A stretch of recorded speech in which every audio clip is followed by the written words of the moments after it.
Bullring as it's kind of like juggling. We get one ball up and running as Arizona Western basketball started last week. This week, it's softball, joined by Matador head coach Nikki Bethurum. And, Coach, obviously, you've been kind of at the crux, along with baseball, of just kind of the weirdness of how sports in general have been affected. Can you kind of walk people through from last year to this year, maybe how things were a little bit different and how your players and staff have adjusted to the new normal? I don't know. I almost say every day it's just weird still to have just everyone's warming up practice or we're doing something or we're scrimmaging, and just to see everybody with masks on and just spreading the dugout out, spreading the drills out, especially for the first 10 days. And we had no contact rules and mandatory masks for everything. So it was just kind of had to, it was a challenge to think of different things you had to do to obey the rules. I mean, obviously we had it better than basketball because we're pretty much no contact all the time. Basketball kind of needs the contact, but I think it's just been refreshing to get out there, and everybody's kind of excited to start, and as long as we're doing things safely, we should be fine. Yeah, and getting prepared. We're going to open the season in Nevada this week, and Yuma has given you a little weather preview of what it's like, the few rain. I just wonder, in terms of, when you're trying to bring kids into Yuma, get them ready for the season, how has the pandemic changed your recruiting process? How has it changed your off-season process when, and you're one that you have your system and you want the kids to be able to buy in the system, but how have you asked them to adjust this year to everything that's been different? Yeah, obviously recruiting, a lot of it got done online. There's a small clinic and we got lucky there. Hosted a few tournaments in Yuma, so I didn't have to travel very far for recruiting. We've pretty much got our next year's class already pretty situated. So I was on top of it. If we get some emails sometimes. People got to know you're on top of it. So if you're thinking about a couple years from now, start sending that recruiting material ahead of time. Well, yeah, we're starting to get early and early. Like my goal is I always like to recruit seniors, but right. Yeah, I mean we're just especially due to the pandemic, and that's people not having anything to do at home, or maybe they weren't able to go have a tournament. I've gotten more recruiting letters than any time, since the summer, basically, when somebody from one of the scouting services said, hey, if you can't go to a tournament, send your recruiting letters out to coaches while you have nothing else to do at home. Good advice. Right. So look at this year's team. Obviously, everything we talk about, right, it's kind of uncharted territory. Mm-hmm. But you still have experience from your national tournament appearance on your roster, whether it's Chloe Garcia, Nilce Salazar, Nicole Moran. Am I missing anybody? No, those are the three that came back. There's the list right there. Mm-hmm. What have they brought? Because it's a little bit different, right? Sometimes you can have a red shirt that's around for a third season. But what kind of experience have they brought into practices and meetings and stuff like that? Just their knowledge of having been here for 2 years, and it's a good group of leaders, and then bringing that next sophomore class up with them, too, that have been here. They were only here for like 3/4 of a year because we shut down for COVID, but it really valuable, especially with Chloe and the bullpens with the pitchers and stuff during our softball classes in the fall. She was extremely valuable working with the pitchers and stuff, getting them ahead because we had the freshman pitchers were able to come to class too. So, and then Nicole in the infield and Izzle in the outfield. That was just perfect to have kind of one in each group to kind of lead the charge there. So the schedule is a lot different, and that's where that experience is going to come in of how to navigate these trips up north. You're starting this week at Southern Nevada. Those games can all be seen on the CSN Coyotes page. You do have to purchase those broadcasts, but those Region 18 teams, they come to play. They're tough. They're loaded with talent. And then we will see them for the Great Western Shootout next weekend as well. What do you look for? We've had great success in both of those tournaments in recent years. What are you looking for in those first couple of weeks to be able to pull into conference play? Well, we just need to get acclimated to gameplay. So most of the kids haven't seen any live experiences, whether it's on defense or offense, since last March, which is unusual. We normally have a summer off, but not summer all the way until January again. And then of course, when you have the Region 18 teams, they were able to practice and scrimmage all fall, so they're a little bit ahead of us too. So there's going to be a little bit of a learning gap. But I think for our first two tournaments here, we almost have to treat it like it was what we do in the fall normally, where we get that experience. We kind of learn how to play with each other. We learn some of our opponents, and then we do have a couple weeks, which is nice after the shootout, where we can go back to practice, work on what we need to work on to get ready for conference play. Well, and it's certainly going to give you a little bit extra time with that gap in the schedule before conference play starts at the end of the month.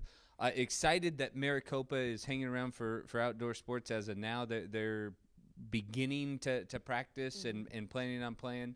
When you look at how the conference shakes out, how do you approach the conference season and with these games that we're talking about as a kind of a preface, right? How do you approach that, and how do you try to convince the girls to prepare in order to enter what is a pretty tough conference? I think just the strength of the Region 18 teams, because there's always a jump from high school to us, and that's what's nice about having so many returners, is that the freshmen kind of are gaining experience for them. Will know that this is going to be a little harder than high school, a little harder than travel ball. So hopefully these first two tournaments, they'll see right away. Like we talked about it a couple weeks ago, and I think in the fall once, that when you get into college, everybody on the college roster was somebody's all-star. You were the best player on your travel team. You were the best player on your high school team. You know, everybody here is the best player from the team they came from, or the best top 2 or 3, and that's the same as every other program. So you don't have that. Maybe the 8 and the 9 hitter aren't hitting that well. So you can, the pitcher can take a little bit of time off. The defense can take some time off. So I think that's one of the things that hopefully we learn pretty quick here in the beginning of the season, so that we can go back to practice and be like, yeah, we do need to work on that and get ready for conference. Well, that quick test comes Thursday morning. The Lady Matadors will take on the CSN Coyotes. Doubleheader on Thursday, single games Friday and Saturday. Again, csncoyotes.com.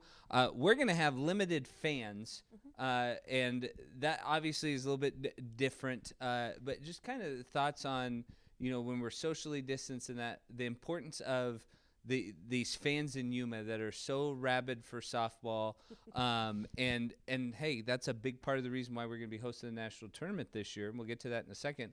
But with that and the pack, how important is it for these girls to just see that support and see what kind of area Yuma is for softball? I think that's what's going to make the shootout a little bit better than the CSN tournament this year, because they're not allowing fans. But so it'll be a little weird, but we'll get to practice both too, which is kind of nice. But I think it'll be a lot more uplifting when we get back to the shootout to see. In fact, if nothing else, just a whole bunch of parents that I know are wanting to come out to watch games. And I do know we've already had 2 or 3 of our winter visitors from up north come out to practice and ask if we're having fans and that sort of thing. So they're looking forward to it too. So I think it's going to be, super uplifting and fun, especially, with COVID happening in the last 9 months or so. Oh, absolutely. I mean, my phone rings every day for something going on with the tournament, and just the ability to view fans, right, and view games. Last thing I want to touch on is obviously it's been a big push for us for the last couple years to bring the national tournament for softball, for the NJCA, to Yuma at the PAC. What have you said? No pressure to tell me, but to tell the fans. What have you said to the girls about the opportunity to play for a national championship in Yuma? Well, I know they were super excited about it, because I don't believe I told them till after the press conference we had at the PAC.